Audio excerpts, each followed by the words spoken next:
Salutations, mes jolies beautés. C'était Mimad. Comment allez-vous? Je suis ravie de vous voir et bienvenue de retour. Aujourd'hui, je vais tester une recette que j'ai vue dans un épisode de Extreme, Radins Extrêmes. Si vous ne connaissez pas cette série, elle suit toutes ces personnes qui sont, comme vous pouvez probablement le deviner, extrêmement radines. Mon enfant adore regarder cette émission, nous la regardons souvent ensemble.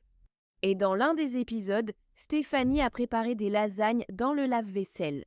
J'adore regarder cette émission car j'aime voir comment les gens trouvent des moyens d'économiser de l'argent, l'eau, de réduire leur budget alimentaire et toutes de sortes de choses, juste pour faire des économies. Je trouve que les inventions des gens sont très créatives et intéressantes. Dans cet épisode, Stéphanie prépare une lasagne dans son lave-vaisselle. Maintenant, j'ai déjà entendu parler de la cuisson au lave-vaisselle. C'est un peu comme la cuisson sous vide où l'on fait cuire quelque chose qui est scellé dans un sac en plastique dans... L'eau pour la cuisson sous vide est à une température très précise. Vous avez besoin d'une petite machine sous vide et elle cuit vos aliments à la perfection. Un lave-vaisselle est différent car il utilise du détergent et vous ne contrôlez pas la température. Son rôle est de nettoyer votre vaisselle. Mais aux yeux de Stéphanie, c'est un moyen de faire deux choses à la fois. Au début, j'étais un peu sceptique, mais quand j'ai vu Stéphanie préparer la lasagne, j'ai remarqué qu'elle avait déjà fait bouillir ses pâtes. Ma plus grande inquiétude était donc de savoir s'il ferait suffisamment chaud à l'intérieur pour bien cuire et réchauffer la lasagne. Et quand j'ai vu que les pâtes allaient être pré-cuites ainsi que la viande, je me suis dit mais bon, ça devrait marcher, mais est-ce que de l'eau va pénétrer dans la lasagne? C'était mon autre question, n'est-ce pas? Parce que comment fait-on pour la sceller afin que ça n'arrive pas? Eh bien, nous allons le découvrir aujourd'hui parce que je vais essayer de faire la version ultra radine de la lasagne cuite dans le lave-vaisselle. D'accord les filles, on y va. Au supermarché, j'ai pris les articles les moins chers en rayon. J'ai porté mon eau à ébullition et je vais la saler généreusement. Et je vais faire bouillir mes pâtes à lasagne. Au supermarché, le prix était d'environ 1 $ à 1,50 $. 1,50 $ la livre de pâtes. C'est une bonne affaire. Je vais maintenant les plonger dans l'eau et régler mon minuteur sur environ 14 minutes pour les faire bouillir. Comme je l'ai dit, ce que j'aime vraiment dans l'émission, c'est la créativité et l'inventivité dont font preuve les gens pour économiser de l'argent, et ils vont vraiment loin. C'est pour ça que ça s'appelle Radins Extrêmes. Maintenant, comme pour beaucoup d'émissions de télé-réalité, j'imagine que certaines choses sont mises en scène, mais jusqu'où certaines personnes vont pour économiser de l'argent, je ne suis pas sûre que ce soit tant que ça exagéré, parce qu'on sent que certaines de ces personnes sont vraiment dévouées à ce qu'elles font. Nous avons vu un épisode où un couple prenait sa douche ensemble pour économiser de l'eau. Ils partageaient le shampoing, donc l'un faisait mousser et l'autre utilisait aussi ce shampoing. C'est très créatif. Un flacon de shampoing durait donc des mois et des mois. Vraiment, si tu te douches quotidiennement, as-tu réellement besoin d'autant de savon? En plus, certains de leurs produits sont un peu exagérés. Nous avons vu un épisode où une femme allait dans un magasin de sport, c'était un magasin Play It Again Sports, et elle utilisait leur vélo d'appartement dans le magasin comme séance d'entraînement. Elle utilisait quotidiennement le vélo d'appartement. C'est vraiment culotté, tu ne trouves pas, c'est pas? Il y a tellement de gens culottés que je me dis, d'accord. Mais plus tard, elle a trouvé un vélo d'exercice qu'elle utilisait pour alimenter la pompe de sa piscine. Ingénieux, non, mais en pratique, est-ce qu'elle l'a vraiment fait? Dans cet épisode, Stéphanie organise une fête pour le Super Bowl. Son partenaire veut inviter des amis pour regarder le Super Bowl et Stéphanie doit les nourrir. Et elle dit que ça va coûter cher. Je vais faire des lasagnes. Donc elle va au supermarché pour préparer des lasagnes et acheter de la viande à hacher. Mais ensuite, elle dit que c'est trop cher. Alors elle achète aussi plein de gras. Alors elle allonge la viande avec du gras, ce qui bien sûr n'est pas très bon pour la santé. Mais ensuite, j'ai aussi pensé que le gras fond, donc elle en a égoutté une grande partie. Bref, on va juste essayer, non? D'accord. Je vais chauffer ma poêle et j'ai une livre de bœuf haché ainsi qu'une quantité égale de graisse de bœuf et on va juste faire fondre tout ça. Donc, dans l'épisode, elle le fait cuire dans une casserole, puis elle le filtre pour l'ajouter à la viande hachée. Je vais donc le cuire dans la casserole. C'est parti. Et ça, c'est quelque chose que mon supermarché local m'a dit que je devais demander spécialement et je devais le faire le matin quand ils font la découpe et leur demander de me mettre un peu de gras de côté. Donc je fais fondre ça, et à cela, on va ajouter une livre de bœuf maigre à 93%. En fait, j'aime bien qu'il y ait un peu de gras dans mon bœuf. D'habitude, je prends du 80%. Bœuf. Ouah, d'accord, je vais l'émietter. Ce n'était pas vraiment un épisode de cuisine. Ils n'ont pas montré comment c'était assaisonné, donc je vais prendre des libertés et l'assaisonner moi-même et mettre un peu de sel, de poivre, d'herbes italiennes. Assaisonnement italien. Ale. C'est juste de la poudre d'ail. Une bonne quantité de ça et un peu de poudre d'oignon. Une bonne quantité de ça aussi. Donc les morceaux de gras sont encore visibles par rapport à la viande. Je dirais que j'ai 2 parts de viande pour une part de gras, peut-être même un peu moins. Je vais continuer à cuire ça jusqu'à ce que la viande soit complètement dorée et qu'il n'y ait plus de rose. Parfait mes chéris, le bœuf est doré. J'ai ajouté un peu plus d'assaisonnement parce que ça en avait besoin et je pensais que ce serait vraiment gras, mais en fait, ce n'est pas si gras que ça. Je pense que c'est parce que mon bœuf était très maigre. Tiens, laisse-moi te montrer. Je pensais qu'il y aurait des flaques de graisse et tout ça, mais j'ai des morceaux de gras, pas des flaques de graisse. Regarde ça, j'ai de la sauce pour pâtes en bocal. Et une autre chose que Stéphanie fait pour économiser de l'argent, c'est que s'il reste de la sauce pour pâtes dans l'assiette, après que tout le monde ait fini de manger, elle la remet dans le bocal. Je comprends la logique, mais d'un point de vue de la sécurité alimentaire, ça ne semble pas être une si bonne idée. Donc je vais assembler ça. Comme je l'ai vu faire dans l'épisode, elle fait juste des couches. Personnellement, j'aurais mélangé la sauce et la viande, mais elle ne l'a pas fait comme ça. Bref, j'ai un moule à brownies jetable de 20 par 20 cm et je vais faire des couches avec mes pâtes. Mets une couche de pâte dedans. Donc tu peux simplement le simplifier un peu. Oh, c'est un peu maudit ça. Qu'est-ce que tu fais avec cet espace? Tu en fais un tout mince. Comme ça, je suppose. Ensuite, on va ajouter une couche de notre mélange de viande. J'utilise du fromage râpé tout prêt et j'en saupoudre sur le dessus. Et ensuite un peu de sauce. Je pense que mon fils a fini par voir tous les épisodes à force de les regarder. On peut voir comment le comportement d'économiser de l'argent devient compulsif. Tout doit tourner autour des économies. Je sais aussi que c'est le principe de l'émission. Plus c'est extrême, plus c'est divertissant. Donc je comprends aussi cet aspect lié. Il est intéressant de voir les inventions des gens. Je pense qu'une langue comme ça est la meilleure approche. D'accord, on va continuer. Je pense que ce serait mieux de mettre la sauce en premier. C'est plus facile à étaler sur les pâtes plutôt que sur la viande, comme ça. Juste par curiosité, je veux aussi faire une version cuite au four, comme ça on pourra comparer la version cuite au four avec celle cuite au lave-vaisselle. Donc on va en faire un tout petit dans une petite poêle ici, et comme ça on pourra comparer. D'accord, donc je ne veux pas trop remplir parce qu'on va mettre ça dans le lave-vaisselle, alors je ne veux pas que ce soit en train de déborder ou quoi que ce soit. D'accord, maintenant il est temps de les fermer.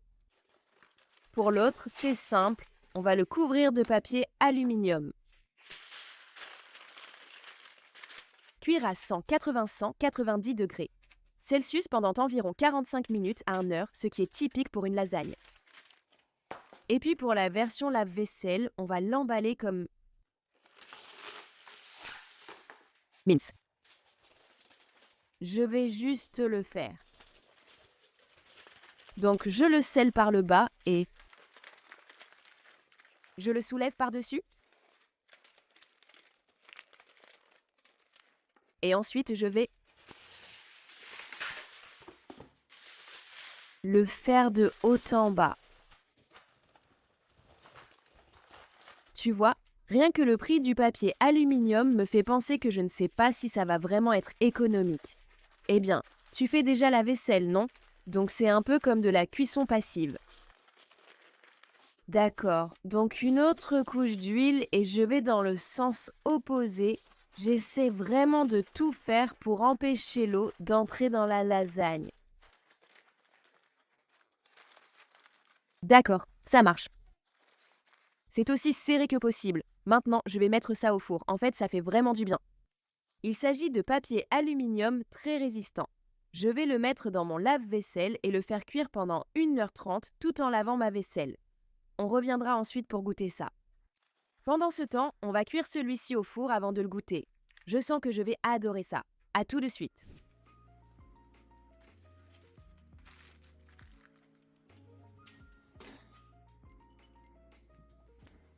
Très bien mes chéris, je suis de retour avec ma lasagne cuite au lave-vaisselle ainsi que la version miniature que nous avons faite au four.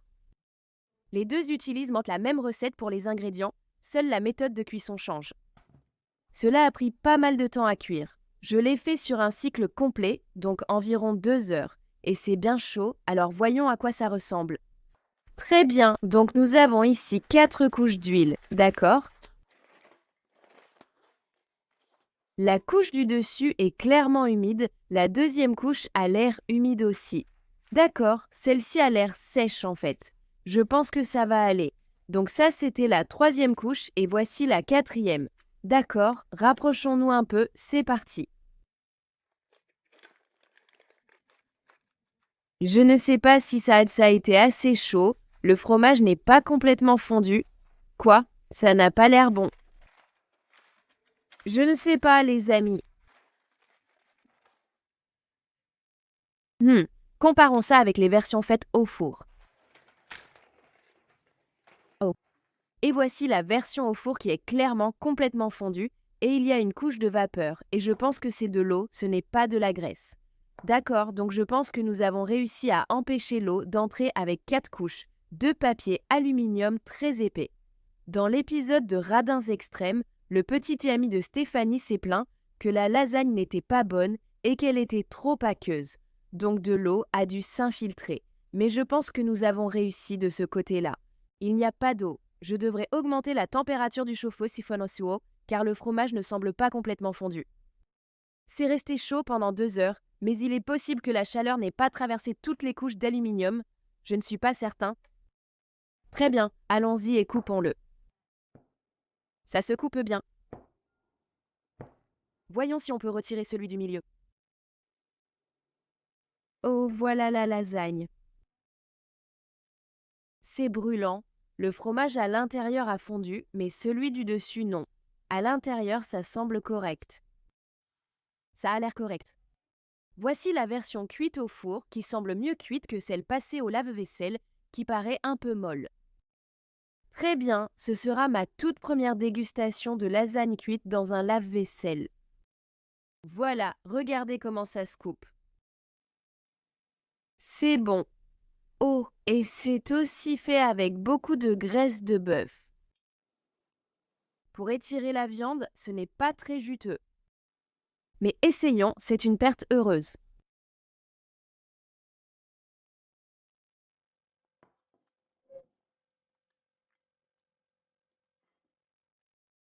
En fait, c'est correct.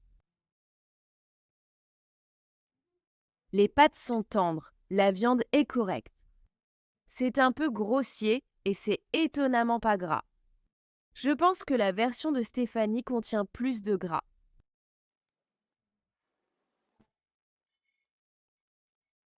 J'ai étiré la pâte avec une bonne quantité de gras. C'est bon. Oh. Je mâche un petit morceau de gras dégoûtant. En parlant du diable. C'est un peu comme la lasagne de la cantine. C'est vraiment assez banal. Très simple en fait. Des pâtes, de la sauce, de la viande hachée, un peu de fromage. C'est comme des lasagnes, tu vois, simple et sans chichi. Ça pourrait avoir plus de goût. Ça aurait besoin d'un peu plus d'ail, plus d'oignons, peut-être juste plus de sauce pour que ce soit un peu plus juteux. Je pense qu'il faudrait un peu plus de richesse. Peut-être une couche de ricotta pour le rendre plus riche et crémeux. En plus des couches de sauce et de viande, mais ça va. Je ne voudrais pas recommencer, mais c'est acceptable. Comparons avec la version gratinée. Ce plat a été cuit au four pendant 45 minutes à 375 degrés. Celui-ci a cuit dans le lave-vaisselle pendant 2 heures. Mais au moins, j'ai aussi lavé ma vaisselle, non? Voilà pour ça. Très bien, voyons comment ça se coupe. Il y a plus de croûte sur le dessus. Je pense que c'est le four qui a fait ça. Un peu plus sur le dessus, même si on l'avait couvert. Normalement, pour mes lasagnes, j'enlève l'aluminium pour gratiner le fromage jusqu'à ce qu'il soit croustillant et fondant. Mais cette fois, j'ai tout laissé couvert. Et goûtons ça. Donc, même ingrédient, juste une méthode de cuisson différente. Bon appétit.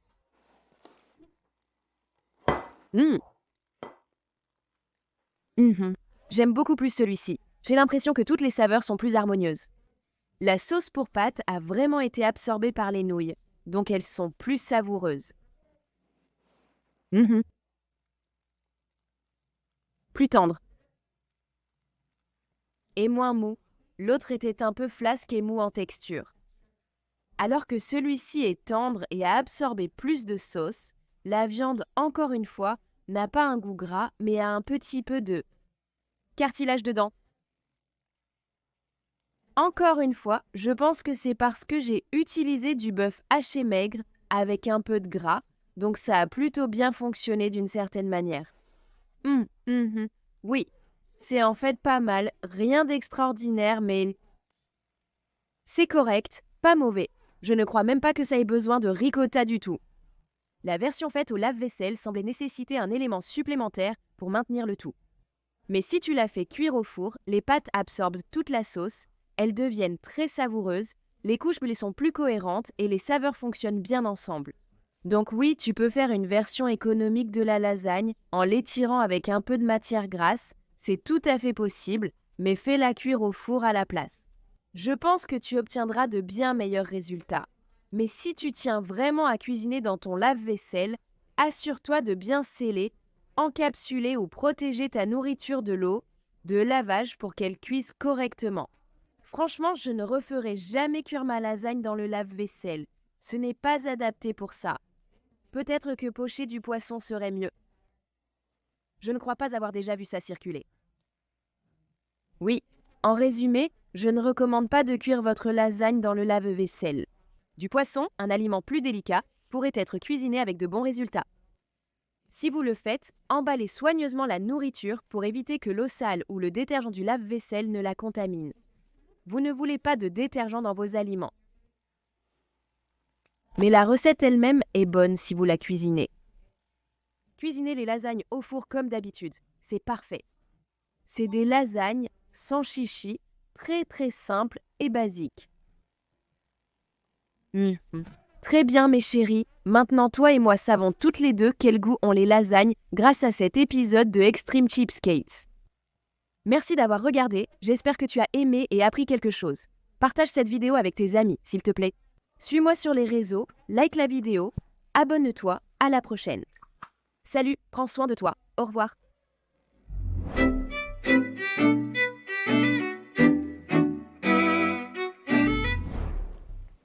Je pensais qu'il pourrait y avoir un petit rôde de lasagne. Mais non. Un autre jour. Un petit bébé